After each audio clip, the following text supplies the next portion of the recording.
दुनिया में एक नया आत्मविश्वास भरने वाला है। आज के बजट में आत्मनिर्भरता का विजन भी है और हर नागरिक, हर वर्ग का समावेश भी है।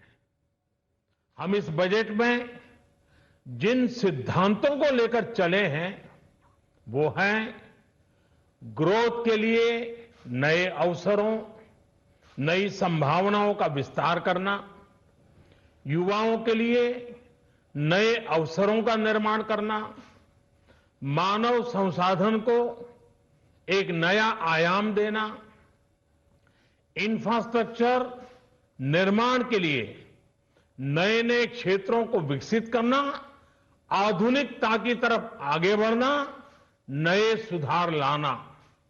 साथियों, नियमों और प्रक्रियाओं को सरल बनाकर आम लोगों के जीवन में ईज ऑफ लिविंग को बढ़ाने पर इस बजट में जोर दिया गया है। ये बजट इंडिविजुअल्स, इन्वेस्टर्स, इंडस्ट्री और साथ ही इंफ्रास्ट्रक्चर सेक्टर में बहुत सकारात्मक बदलाव लाएगा। मैं इसके लिए देश की वित्त मंत्री निर्मला जी को और उनके साथी मंत्री अनुराग जी और उनकी टीम को बहुत बहुत बधाई देता हूं। साथियों, ऐसे बजट देखने को कम ही मिलते हैं जिसमें शुरू के 1-2 घंटों में ही इतने सकारात्मक रिस्पांस आए। कोरोना के चलते कई एक्सपर्ट्स ये मानकर चल रहे थे सरकार आम नागरिकों पर बोझ बढ़ाएगी, लेकिन फिस्कल सस्टेनेबिलिटी के प्रति अपने दायित्वों को ध्यान में रखते हुए सरकार ने बजट साइज बढ़ाने पर जोर दिया। हमारी सरकार ने निरंतर प्रयास किया है कि बजट ट्रांसपेरेंट होना चाहिए। मुझे खुशी है कि आज अनेक विद्वानों ने इस बजट की ट्रांसपेरेंसी की सराहना की है। साथियों, भारत कोरोना की लड़ाई में रिएक्टिव होने के स्थान पर हमेशा ही प्रोएक्टिव रहा है। चाहे वो कोरोना के काल में किए गए रिफॉर्म्स हो या फिर आत्मनिर्भर भारत का संकल्प, इसी प्रोएक्टिवनेस को बढ़ाते हुए आज के बजट में भी रिएक्टिव का नामो निशान नहीं है। साथ ही हम एक्टिव पर, स्टेटस को पर भी अटके नहीं हैं और हमने इस बजट में भी प्रोएक्टिव बजट देकर के देश के सामने प्रोएक्टिव होने का संदेश दिया है। यह बजट उन सेक्टर्स पर विशेष रूप से केंद्रित है जिनसे वेल्थ और वेलनेस दोनों ही तेज गति से बढ़ेंगे, जान भी जहान भी। इसमें एमएसएमईज और इंफ्रास्ट्रक्चर पर विशेष रूप से जोर दिया गया है।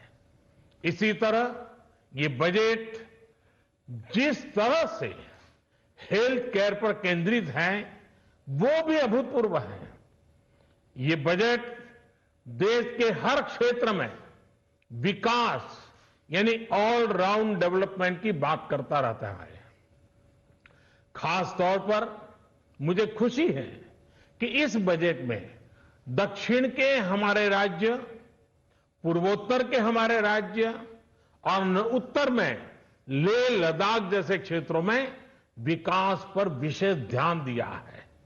ये बजट भारत के कोस्टल स्टेट्स जैसे तमिलनाडु, केरल, पश्चिम बंगाल, इनको एक बिजनेस पावर हाउस बनाने की दिशा में एक बड़ा कदम उठाए। नॉर्थ ईस्ट के राज्य जैसे असम के अनएक्सप्लोर्ड पोटेंशियल को टैप करने में बजट बहुत बड़ी मदद करेगा। इस बजट में जिस तरह से रिसर्च एंड इनोवेशन इकोसिस्टम पर बल दिया गया है, जो प्रावधान किए गए हैं, उनसे हमारे युवाओं को ताकत मिलेगी, भारत उज्जवल भविष्य के लिए बहुत ठोस कदम रखेगा। साथियों, देश के सामान्य मानवी का, महिलाओं का जीवन आसान बनाने के लिए, उनके स्वास्थ्य, स्वच्छता, जीवन आसान बनाने के लिए उनके स्वास्थ्य, स्वच्छता, पोषण, शुद्ध जल और अवसरों की समानता, इस पर इस बजट में विशेष बल दिया गया है।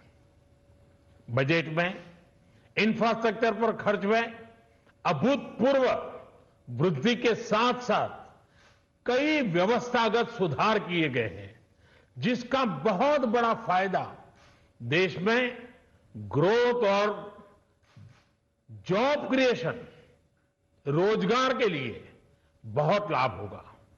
देश में एग्रीकल्चर सेक्टर को मजबूती देने के लिए, किसानों की आय बढ़ाने के लिए इस पर बजट में बहुत जोर दिया गया है, कई प्रावधान किए गए हैं। एग्रीकल्चर सेक्टर में किसानों को और आसानी से और ज्यादा ऋण मिल सकेगा।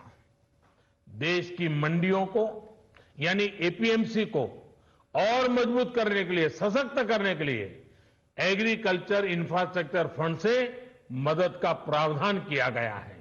ये सब निर्णय ये दिखाते हैं कि इस बजट के दिल में गांव है, हमारे किसान है। एमएसएमई सेक्टर को गति देने के लिए, रोजगार के अवसर बढ़ाने के लिए इस बार एमएसएमई सेक्टर का बजट भी पिछले साल की तुलना में 2 गुना से ज्यादा कर दिया गया है। साथियों, ये बजट आत्मनिर्भरता के उस रास्ते को लेकर आगे बढ़ा है जिसमें देश के हर नागरिक की प्रगति शामिल है। ये बजट इस दशक की शुरुआत की एक मजबूत नींव रखने वाला बजट है।